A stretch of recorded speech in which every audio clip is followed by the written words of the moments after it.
Mengejutkan, kata ini rasanya paling pas untuk menggambarkan apa yang kini tengah dialami oleh komedian sekaligus entertainer Boyen. Bagaimana tidak pemirsa, hari ini dari Pengadilan Negeri Agama 3 Raksa, Tangerang, sidang lanjutan gugatan cerainya pun dilayangkan.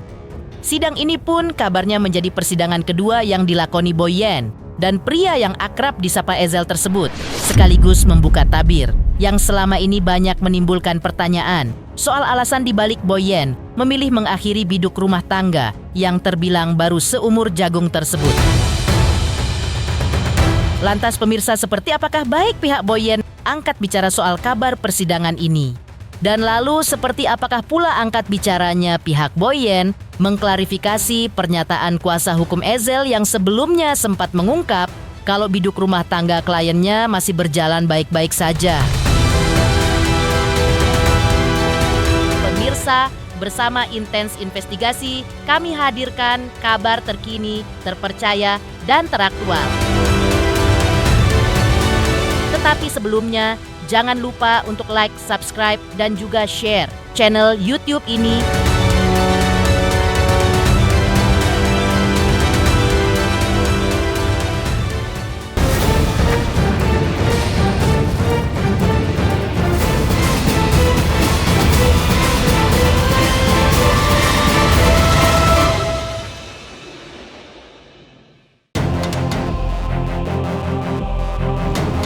Ya, pemirsa Intens Investigasi, mungkin masih segar dalam ingatan pemirsa bahwa di akhir tahun 2025 lalu, atau tepatnya di tanggal 15 November, menjadi hari bahagia bagi Boyen, dinikahi sang pria bernama Ruli Anggi Akbar. Tapi tak berselang lama pemirsa, sebuah kabar terbaru pun muncul dan diduga menjadi akhir dari biduk rumah tangga Boyen dengan sang suami yang akrab disapa Ezel tersebut. Pasalnya di tanggal 20 Januari 2026, prahara itu diduga datang dan Boyen akhirnya melakukan tindakan tegas dengan melayangkan gugatan cerainya untuk sang suami. Dari hari ini, pemirsa, bentuk ketegasan Boyen pun seperti benar-benar ditunjukkan. Dari pantauan tim Intens Investigasi pemirsa, dalam sidang yang dijadwalkan digelar hari ini, baik Boyen maupun Ezel tidak terlihat menunjukkan batang hidungnya di ruang persidangan. Absennya kedua pihak ini pun menambah tanda tanya besar, apakah yang menjadi alasan berakhirnya biduk rumah tangga yang belum genap setahun tersebut.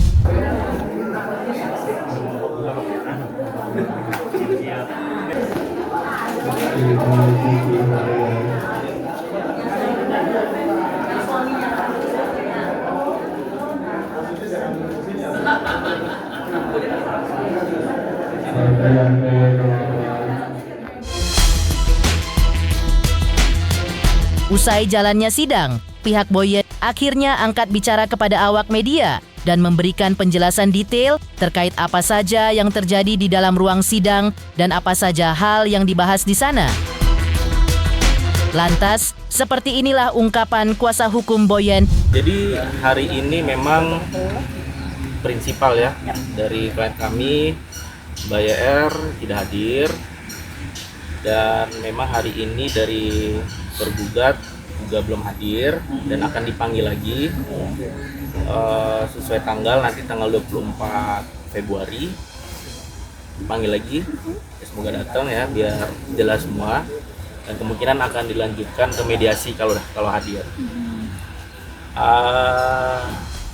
Tadi sih kita hanya menyerahkan berkas-berkas aja sih. Oh, alasannya ya? Yep. Kalau alasan itu udah substansi perkara ya, jadi kita nggak bisa ngomong lebih jauh terkait dengan hal itu, dan itu sangat private ya. Jadi kita harus menghargai juga privasi dari Mbak YR juga, klien kami. Nanti kita lihat aja persidangannya seperti apa, putusan akhirnya seperti apa ya, nanti baru kita bisa bicara banyak untuk selanjutnya begitu. Berarti ini agenda sidang yang keberapa, Bang? Ini agenda sidang yang kedua, masih panggilan. Berarti tanggal 24 nanti Mbak YR diharapkan hadir? Diharapkan hadir. Cuma nanti kita lihat kesediaannya bagaimana. Tadi sih hakim pun juga diharapkan hadir, dan semoga juga dari prinsipal RAK juga hadir. Kondisi Mbak JR sekarang gimana? Ya? Kondisi JR sendiri. Kalau kondisi sekarang memang kaget ya, juga apalagi dengan kondisi terakhir ini dari Ruli ya, kita tahu ya udah di media sosial. Jadi yang bisa kami beritahu sekarang adalah klien kami Mbak YR itu sama sekali tidak mengetahui berkaitan dengan perdebatan-perdebatan atau lapor-laporan sebagaimana yang sudah disampaikan oleh pihak sebelah ya, melalui kuasa hukumnya dan dia sendiri ya, karena menurut dari keterangan klien kami ini ya dia nggak mengetahui gitu ya. Jadi itu sangat tidak benar. Jadi mereka komunikasinya masih belum terlalu bagus lah. Berarti merasa dibohongi ya, Bang? Ya? Merasa dibohongi nggak? Enggak sih, enggak. Hanya kurang ini aja sih komunikasinya gitu. Enggak sih. Ya ini udah masuk materi perkara ya, Mbak ya. Jadi saya nggak bisa ngomong terlalu banyak untuk persoalan itu. Jadi mohon maaf untuk itu kan private sekali ya. Ini juga ranah private. Jadi kita nggak bisa ngomong lebih jauh. Sementara itu, pemirsa, di tengah proses hukum yang tengah berlangsung, sebelumnya Boyen juga tampak tetap menjalani aktivitasnya seperti biasa di dunia hiburan tanah air. Dalam sebuah video, Boyen bahkan masih sempat tampil menghibur dengan gayanya yang begitu mencuri perhatian. Boyen tampil dengan mengenakan busana serba oranye yang nyentrik.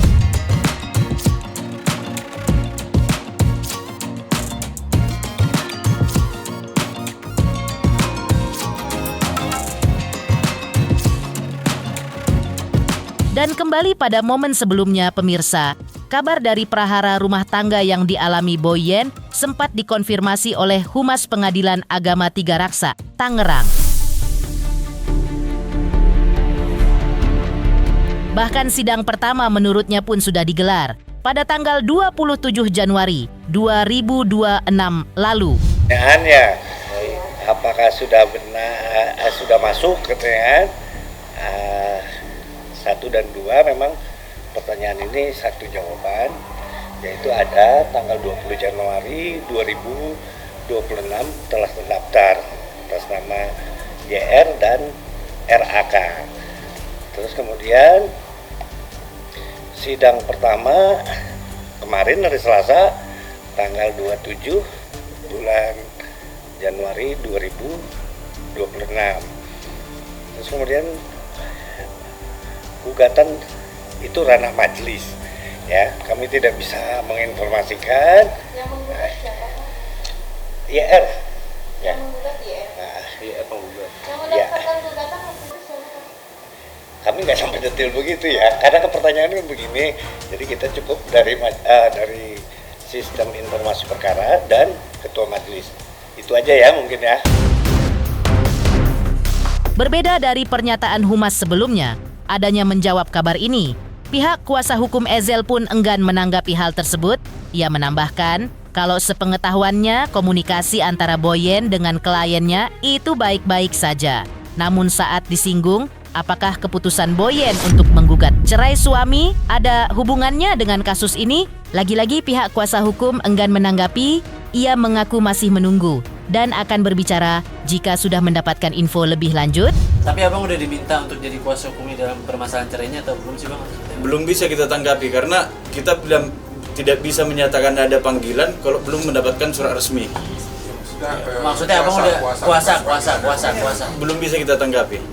Makanya dari awal kita preskon ini terkait tindak lanjut laporan yang dituduhkan kepada Mas Ejal. Kita belum tahu, nanti mungkin setelah ini kami bakalan bertemu dengan Mas Ejal untuk komunikasi lanjutan. Kita belum tahu nanti, tapi kalau ada info-info terbaru pasti kita informasikan kepada teman-teman media. Sepengetahuan kami baik-baik saja ya, tidak ada.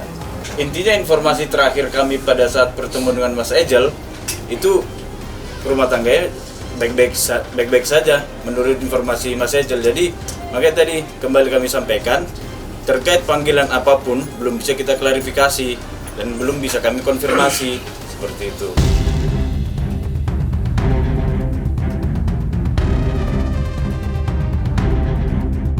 terkait laporan polisinya untuk sampai hari ini kita belum mendapatkan surat panggilan terhadap klien kita, baik itu ke kantor kita langsung suratnya maupun ke Mas Ejal. Jadi mungkin kita posisi menunggu terkait laporan polisinya, tapi nanti kalaupun kita dipanggil, kita bakalan undang teman-teman media nanti untuk menghadap ke Polda gitu. Kemudian statement kami sama seperti yang kemarin bahwa ini bukan penipuan dan penggelapan seperti apa yang dilaporkan oleh pihak sebelah. Kami tetap kekeh bahwa ini adalah urusan bisnis, investasi, ya kan? Bahwa seperti kemarin kami janjikan, ketika nanti kami sudah diperiksa, kami akan membuka kepada teman-teman media isi dari perjanjian yang udah dibuat di hadapan notaris. Dan di situ pun sangat jelas teman-teman tercantum apabila ada permasalahan di jangka waktu perjanjian ini maka akan diselesaikan. Selanjutnya pemirsa, soal permasalahan ini Ezel juga diduga terlibat dalam laporan investasi bodong yang dilayangkan seseorang. Bagaimana pihak Ezel angkat bicara dan juga konfirmasi dari pihak diduga korban.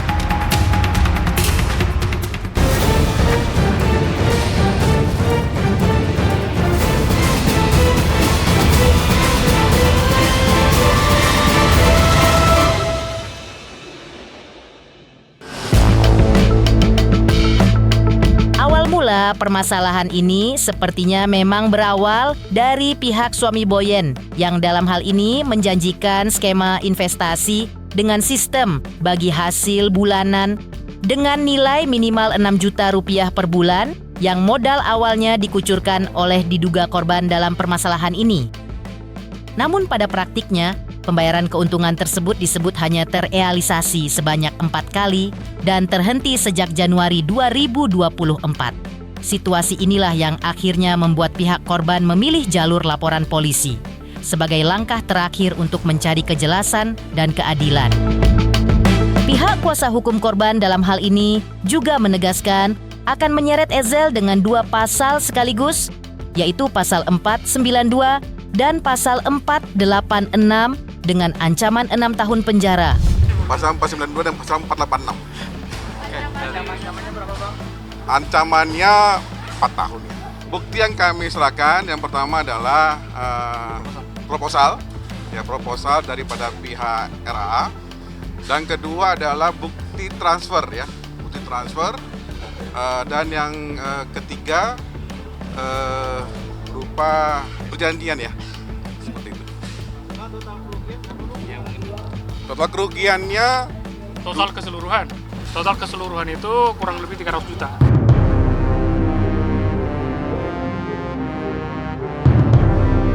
Berbeda dari pernyataan diduga pihak korban, pihak Ezel sendiri melalui kuasa hukumnya menyayangkan langkah rekan bisnis yang sudah bekerja sama sejak tahun 2016 itu membawa persoalan ini ke jalur pidana. Padahal itikat baik sudah ditunjukkan kliennya dengan berkomunikasi, mengajak bertemu untuk menyelesaikan permasalahan ini. Dan berkaca dalam isi perjanjian, sebenarnya tidak ada kewajiban untuk mengembalikan dana tersebut karena investasi. Untung bersama rugi juga bersama. Selain itu, Ruli Anggi Akbar sendiri juga menyayangkan terkait nama Boyen ikut terseret dalam kasus ini.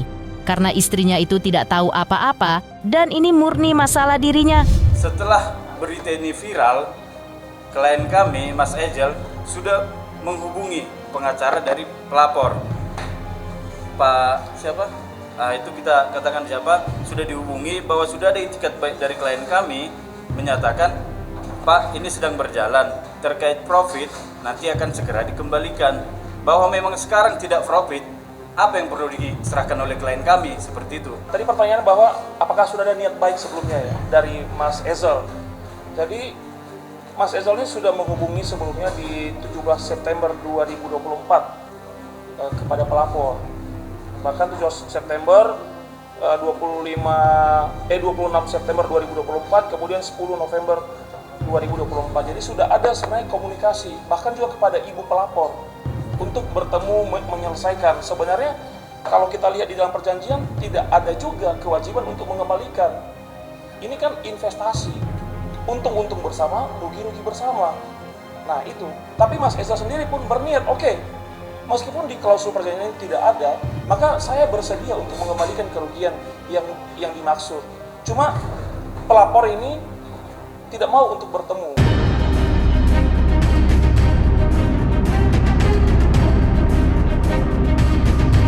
Baik, hubungan kami sampai hari ini masih baik.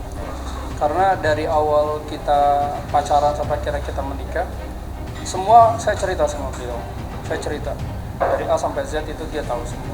Kehidupan saya sama kehidupan Mbak Boyan kan sangat berbeda, sangat amat berbeda. Dia mungkin terbiasa dengan kamera dan ini segala macam, sedangkan saya di belakang gitu kan. Nah dari awal memang udah bilang boleh nggak urusan kerjaan kamu, kerjaan aku, tapi ketika kita di rumah udah biar aku nggak bawa kerjaanku, kamu nggak bawa kerjaanku. Karena aku lebih senang private sebenarnya, Mas. Sebelumnya Boyen juga sempat membagikan cerita lain tentang kehidupan rumah tangganya, tentang rutinitas barunya sebagai seorang istri, hingga harapan sederhana membangun keluarga dan memiliki momongan. Lantas, seperti apa keseharian Boyen sebagai istri yang diungkapkannya saat itu? Dan bagaimana ia memaknai peran barunya di tengah badai yang tengah datang?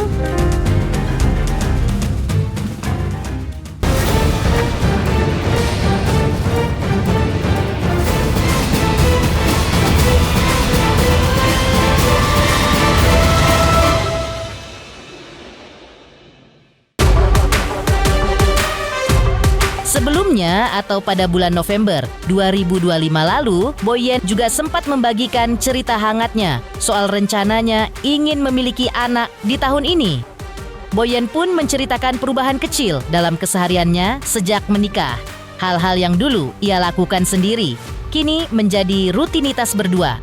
Bahkan, Boyen menyebut masakan favorit di rumah mereka adalah menu sederhana, seperti jengkol balado, yang justru menjadi simbol kehangatan dalam kehidupan barunya sebagai istri.